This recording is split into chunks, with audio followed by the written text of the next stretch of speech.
ये आकाशवाणी है। अब आप लवली निगम से समाचार सुनिए।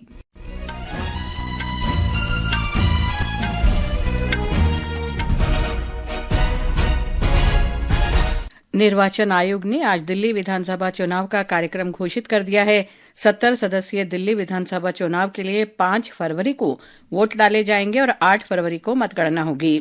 आज दोपहर आयोजित संवाददाता सम्मेलन में मुख्य निर्वाचन आयुक्त राजीव कुमार ने ये जानकारी दी। It's a single phase election. Date of notification will be 10th of January, Friday. Last date of making nomination will be 17th of January. Scrutiny on 18th of January. Withdrawal 20th. Date of poll is 5th and counting is 8th. And 5th again we have very deliberately kept Wednesday. क्योंकि हम सोचते हैं सब दिल्ली वाले vote करें, इसलिए इस बार भी महाराष्ट्र की तरह हमने इसको Wednesday में रखा है।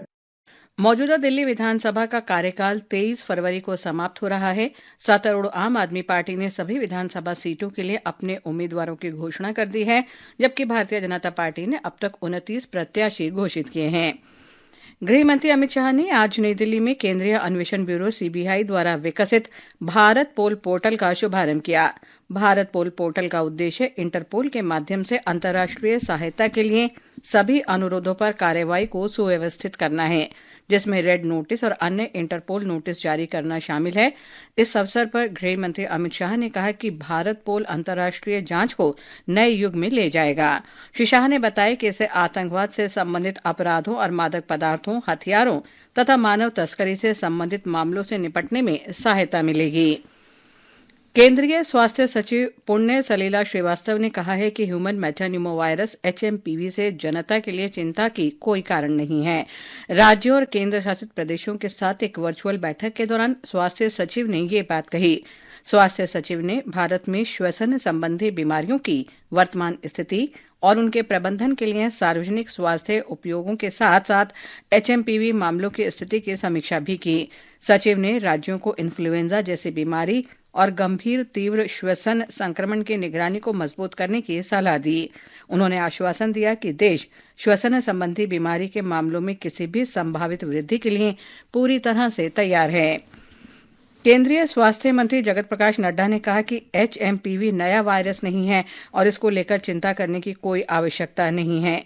स्वास्थ्य मंत्री ने सोशल मीडिया में वीडियो संदेश में कहा कि देश की स्वास्थ्य प्रणालियों और निगरानी नेटवर्क सतर्क है और स्वास्थ्य संबंधी किसी भी चुनौती से तत्काल निपटने की तैयारी सुनिश्चित की जा रही है।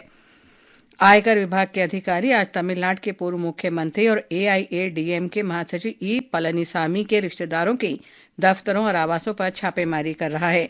ये कार्रवाई चेन्नई, इरोड, कोयम्बटूर और बेंगलुरु में 25 स्थानों पर चल रही है। नेपाल सहित 3 देशों में आज सुबह भूकंप के झटके महसूस किए गए। नेपाल के प्रधानमंत्री KP शर्मा ओली ने सोशल मीडिया पोस्ट में सभी लोगों से सावधान और सचेत रहने का अनुरोध किया है।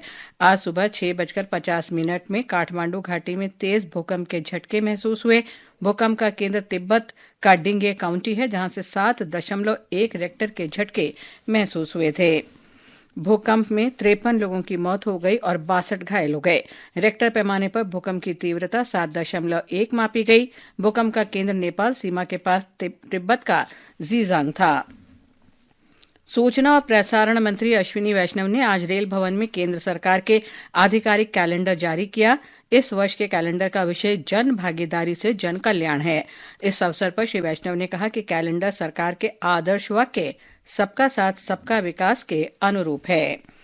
पश्चिम बंगाल की मुख्यमंत्री ममता बनर्जी ने आज गंगा सागर में पेयजल, सड़क, आंगनवाड़ी और पुल से जुड़ी 153 करोड़ रुपए की विभिन्न कल्याणकारी योजनाओं का उद्घाटन और शिलान्यास किया। इस अवसर पर उन्होंने कहा कि 30 कल्याणकारी योजनाओं से कुल 19 लाख लोग लाभान्वित होंगे। बैडमिंटन में कोलालंपुर में मलेशिया सुपर 1000 टूर्नामेंट के महिला डबल्स में भारत की जोड़ी ट्रिशा जॉली और गायत्री गोपीचंद ने थाईलैंड की ऑर्निचा जोंगसात पोनपन और सुकिता सुवाचाई को सीधे सेटों में हराकर राउंड ऑफ 16 में प्रवेश किया। पुरुष सिंगल्स में लक्ष्य सेन, प्रियांशु राजावत और प्रणय HS आज राउंड ऑफ 32 में प्रतिस्पर्धा करेंगे। इसके साथ ही ये समाचार बुलेटिन समाप्त हुआ।